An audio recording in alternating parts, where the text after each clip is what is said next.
आज सारे भक्त लोगों का और मानव सभ्यता का, मानव समाज का एक ही प्रश्न है। कलियुग को 4,32,000 भोग होना है। अगर 4,32,000 कलियुग का आयु है तो इतने जल्दी कलियुग का कैसे अंत होगा।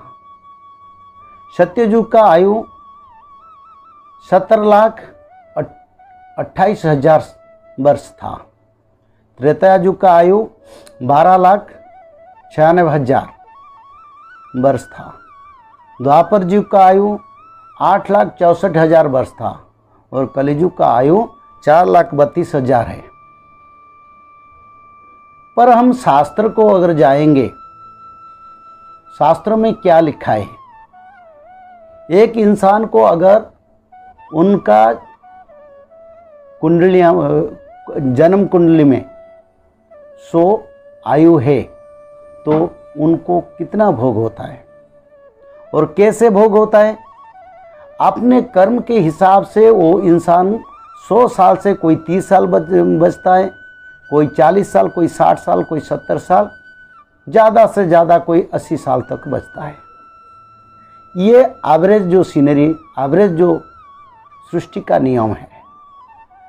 उसी हिसाब से हम देखेंगे कलियुग का आयु अगर 4,32,000 है तब कलियुग का कितना भोग होगा, त्रेता को कितना भोग होगा, द्वापर को कितना भोग होगा, सत्ययुग को कितना भोग होगा।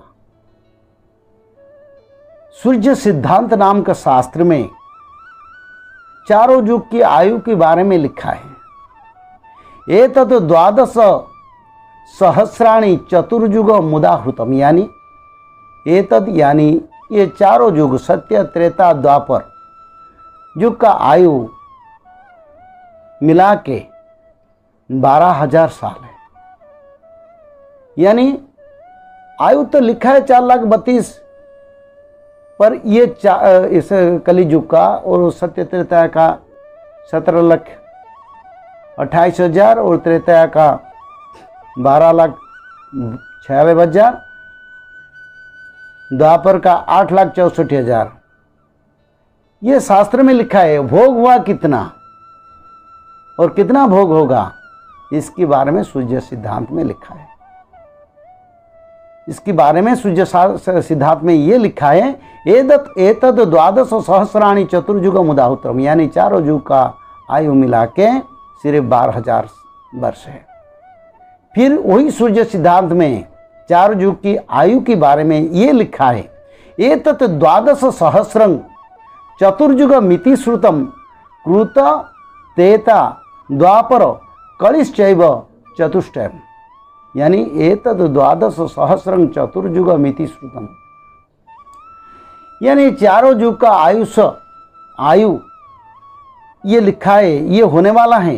क्या है न, कृत त्रेता द्वापर और कलियुग, ये 4 युग का आयु मिला के 12,000 साल है। तो ये जो शास्त्र लिखा है, शास्त्र कभी मिथ्या नहीं है। और अगर हम मनु संहिता को जाएंगे, क्योंकि मनु चतुर्युग गणना, यानी मनु की शासन में ये चारों युग उनका शासन में रहता है।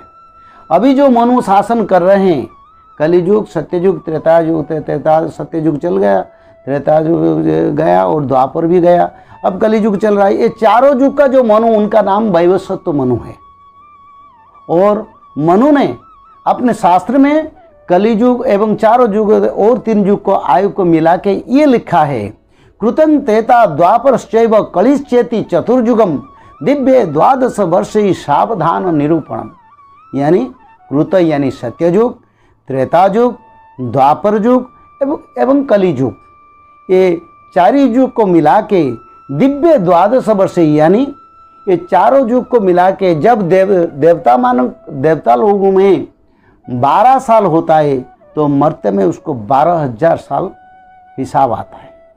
तो उसी हिसाब से मनु ने अपने शास्त्र में लिखा है, जब चारों युग का आयु 12,000 साल भोग होता है तब देवता लोगों का 12 साल भोग होता है एवं उसको देवलोक में, स्वर्गलोक में दिव्य वर्ष कहा जाता है, वही दिव्य वर्ष 12 साल के बाद, देवता लोगों को 12 साल के बाद मर्त्य में खंड प्रलय आता है।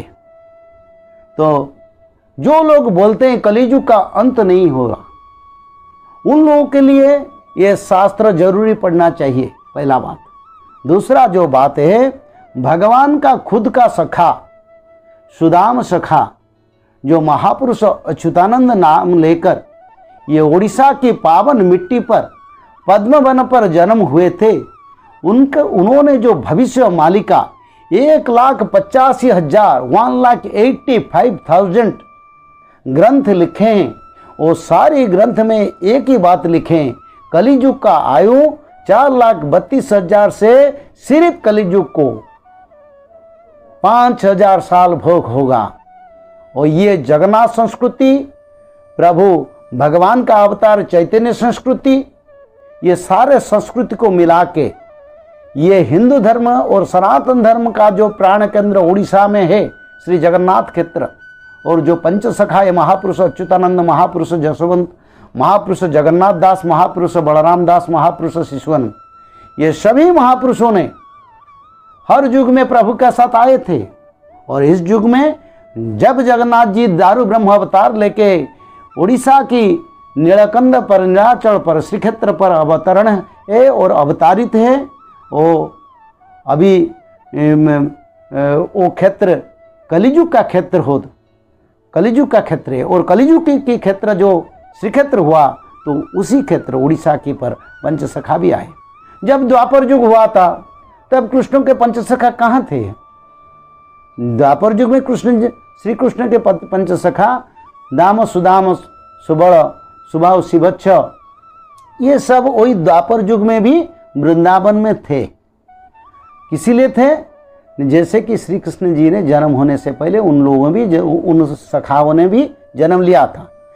बिल्कुल ऐसे हैं, जब जगन्नाथ जी उड़ीसा की कलियुग में अवतार लिए, दारू ब्रह्म के अवतार विश्व के लिए श्री कृष्ण ने, तो वही उड़ीसा पर वही पंचसखा ने फिर आके उड़ीसा में जन्म हुआ। ये सारे भक्त लोगों के लिए चेतावनी है। मालिका ऐसे कोई कुछ नहीं लिखा है, जो लिखा है सही लिखा है। और मालिका की एक एक वाणी को कोई भी चैलेंज करेगा विश्व में, उसके लिए हम तैयार हैं। क्या नहीं लिखा है मालिका में? मालिका में उड़ीसा के बारे में नहीं लिखा है, भारत की सभी राज्यों के बारे में लिखा है। विश्व की जो बड़े बड़े देश, जो छोटे छोटे देश जो धर्म संस्थापना में रहेंगे और कैसे रहेंगे, और कैसे उसका उत्पत्ति हुआ और कैसे उसका विनाश होगा, सत्ययुग कैसे प्रतिष्ठा होगा, सारा विश्व पर इसके बारे में भविष्य मालिका में महापुरुष लोगों ने लिख के गाए हैं। उड़िया में जो लिखा है वो हिंदी में आपको मालूम नहीं है, इसलिए आप लोग पकड़ के चलते हैं 4,32,000 कलियुग का बाल्यावस्था चल रहा है। ये नहीं चलेगा, ये नहीं चलने वाला है। कलियुग का अंत हो गया। आप सभी लोग, सभी भक्त के लिए ये चेतावनी है, समय का अंत के समय सही रास्ता अगर नहीं जाएंगे तो धर्म संस्थापन में कहीं गुजर जाएंगे, उसका पता नहीं मिलेगा। आज तो समय हो गया, फिर अगले एपिसोड में इसके बारे में आलोचना करेंगे। जय जगन्नाथ।